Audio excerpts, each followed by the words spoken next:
कुंदरकी में। आप भी जानते हैं कि यहाँ जो लोग आए हैं इतनी बड़ी संख्या में कि मुझे भी ये इस बात का उदाहरण है कि आने वाला समय है वो आजाद समाज पार्टी के पक्ष में। कुंदरकी में उन्होंने बहुत मेहनत की है। हमारे भीम आर्मी आजाद समाज पार्टी, हमारे किसान मोर्चा, सब लोगों ने बहुत मेहनत की है। जनता में उत्साह है, बाकी पार्टियों में उत्साह नहीं है, लेकिन आजाद समाज पार्टी भीम आर्मी कार्यकर्ता में उत्साह है। मेरा विश्वास है कि जनता का आशीर्वाद रहा तो आजाद समाज पार्टी बहुत अच्छे पदों से कुंदरकी विधानसभा जीतेगी। कोई और सवाल? एक बात मुझे आपसे कहनी, जिस तरह से बहराइच में जुल्म हो रहा, जिस तरह से मुजफ्फरनगर के बुढ़ाना में जुल्म हो रहा, जिस तरह से यहाँ बैजोई में संभल में 90 घरों को चिन्हित कर देगा तोड़ने के लिए, आप ये याद करो कि सरकार का काम घर बसाना होता है, घर गिराना नहीं होता। ये जो जानबूझ के चुनावी एजेंडा सेट करने के लिए दलितों, पिछड़ों, मुसलमानों, आदिवासियों पे, किसानों पे, महिलाओं पे, नौजवानों पे जो जुल्म कर रही है सरकार, जनता वोट की चोट से सूद समेत हिसाब चुकता करेगी और ये तानाशाही जारी नहीं चलेगी। ये जो गुंडा राज है इसका अंत निश्चित है, आज नहीं तो कल होगा, लेकिन ये होना जरूर। सर, समाजवादी का गढ़ है, किस तरीके से देखते हैं आप इसको? भाई मैंने बहुत बड़े बड़े गढ़ टूटते देखे। मेरी एक बात याद रखना, जनता मालिक होती है। मैं ये नहीं कहता कि मेरा गढ़, ये जनता बड़ी है, जनता सब देखती है कि जिनको वोट देते हैं, कुछ चुनाव के बाद इनको ढूंढा मिलता है, इनकी लड़ाई लड़ते हैं। आज जुल्म हो रहा है, कहाँ जिसकी बात आप कर रहे हैं? बैजोई में क्यों नहीं बचा पा रहे मकान, पुराना में क्यों नहीं बचा पा रहे लोग की रक्षा कर रहे हैं? बहराइच में दंगा करा के जो जुल्म हुआ है उसमें कहाँ है? वोट के लिए जनता जवाब देगी, मैं कुछ नहीं कहता। सर, भारतीय जनता पार्टी भी रिझाने में लगी हुई है मुस्लिम मतदाताओं को। अब अगर अपना नाश ही करना हो तो भारतीय जनता पार्टी के चला जाए हमारे में, और नाश ना करना हो तो आजाद समाज पार्टी। कहीं न कहीं ओवैसी साहब ने कहावत है कि आजमाए हुए को आजमाओगे तो वही मिलेगा जो मिलता आया। अगर उनको आजमा कर जनता चाहती है तो जनता तय करे, और हमें मौका देना चाहती है सेवा का, तो आप देखना जिस तरह पार्लियामेंट में चंद्रशेखर आजाद लड़ाई लड़ता है, उसी तरह असेंबली में हाजी चांद बाबू जनता की लड़ाई लड़ने काम करें, पूरे प्रदेश के आवाज बनने काम करें। कहीं न कहीं ओवैसी साहब ने भी प्रत्याशी उतार रखा है, तो कहीं न कहीं भाई लोकतंत्र है, सारी पार्टी को अधिकार है कि वो अपना प्रत्याशी उतारे।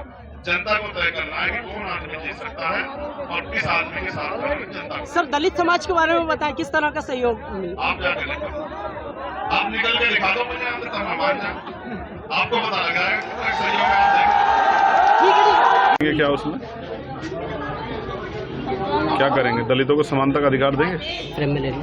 दलितों को उनके अधिकार देंगे? उनके साथ जो जाति के आधार पर जुल्म हो रहा बंद करेंगे? क्या करेंगे? उनकी सरकार है, मैं लगातार कह रहा हूँ, मोहन भागवत जी को, मोदी जी को आदेश करना चाहिए कि जातिहीन समाज की स्थापना के लिए जातियों को खत्म करने का काम करें। वो नारे देते हैं बटेंगे कटेंगे, इन सब नारों की बजाय जो है, चुनावी नारों की बजाय कुछ सार्थक काम करके दिखाएं। कब तक ये देश इस देश में जो जाति के आधार पर बंटवारा सहता रहेगा? अब उनकी सरकार है, जिस तरह जीएसटी पे प्राइम मिनिस्टर ने आके कहा, जिस तरह से नोटबंदी पे कहा, तो देर क्यों करते हैं? मैं तो चाहता हूँ प्राइम मिनिस्टर आज आ जाए और लाइव आके कहें कि आज के बाद देश में कोई जाति नहीं, सब भारतीय होंगे और सबको भारतीय होने पे गर्व होना चाहिए। बाबा साहब अम्बेडकर ने कहा था हम प्रथम अद्वितीय भारतीय हैं, हमें गर्व है कि हम भारतीय हैं। लेकिन सरकार उसके लिए कर क्या रही है? सरकार तो चुनावी आधार पे जो है, जाति धर्म के आधार पे हिंसा कराती है, जुल्म कराती है, लोगों को डराने का, धमकाने का, बुलडोजर चलाने का काम करती है। तो ये पहल बहुत दिनों से चल रही है, ये सिर्फ वोट लेने के लिए, इनका जमीनी सच्चाई कुछ नहीं है। अगर ऐसा होता तो आज देश में बहुत बड़ा बदलाव होता। बाबा साहब इसी प्रयास करते हुए चले गए कि ये जो गैर बराबरी थी खत्म हो, और जब नहीं कर पाए तो उन्होंने बौद्ध धर्म की दीक्षा ली। तो ये तो हम सबके सामने है। इस चालों को, इन झूठे वादों को, इन झूठी मीटिंगों को जनता देख चुकी है और जनता अब इनके झांसे में नहीं आने वाली। शासन ने मदरसों की जांच को लेकर जारी किया पत्र, मदरसों की जांच। ऐसे नेता की ना हो जिनके बच्चे जो हैं राजनीति में, अभी हरियाणा चुनाव खत्म हुआ, देखिए कितने नेताओं के बच्चों ने चुनाव लड़ा है। तो ये तो उनको तय करना है। हम आज़ाद समाज पार्टी के प्रति जिम्मेदार हैं, उत्तरदायी हैं, और हम लोकतांत्रिक पार्टी हैं। हम कोशिश कर रहे हैं कि बाबा साहब अम्बेडकर, माननीय काशीराम साहब के अधूरे सपनों को पूरा करें। सर, आज़ाद समाज पार्टी रिजर्वेशन को लेकर के दलित और पिछड़ों के क्या नहीं, हमने निजी क्षेत्रों में आरक्षण की मांग की है पार्लियामेंट में कि अब समय आ गया है कि जो रिसोर्स हैं उनका सही तरह से बंटवारा हो और 2% सरकारी सेक्टर के साथ साथ निजी क्षेत्रों में आरक्षण की व्यवस्था कराई जाए। अखिलेश यादव कह रहे हैं हमने ठाना संविधान, आरक्षण, सौहार्द बचाना है, बाबू साहब लोहिया के सपनों का देश बनाना है। देखो, नारे तो 2024 के चुनाव में भी लगे थे। इन नारों में शायद सच होता तो जनता को महसूस होता कि जनता ठगी नहीं गई है। जनता उस झूठ को इस बार वोट चुनाव में बताएगी। भारतीय जनता पार्टी ने 9 सीटों पर यूपी में हो रहे उपचुनाव में 7 प्रत्याशियों की सूची आज जारी कर दी है। ये भी आखिरी समय पे की है।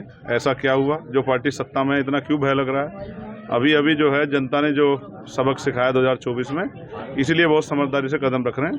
और मुझे उम्मीद है कि अगर मिलजुल के लड़ाई लड़ी जाती तो इसमें भी और लोकसभा चुनाव में बहुत बड़े बदलाव। सर, आज़ाद समाज पार्टी के साथ जनता की बात करें कुंदर की क्षेत्र की, तो मैंने आज जो जन सैलाब देखा है पश्चिम उत्तर प्रदेश में अभी तक नहीं देखा। वो इस बात गवाही दे रहा है कि कुंदरकी में हमारे प्रत्याशी और हमारे नेताओं ने बहुत मेहनत की है और उसका रिजल्ट हमारे पक्ष में आया। यूपी उपचुनाव में ऑल इंडिया ब्लॉक में उम्मीदवार साइकिल चुनाव चिन्ह पर लड़ेंगे, अखिलेश यादव कह रहे हैं। ये उनकी पार्टी का, उनके गठबंधन का डिसीजन है। ठीक है।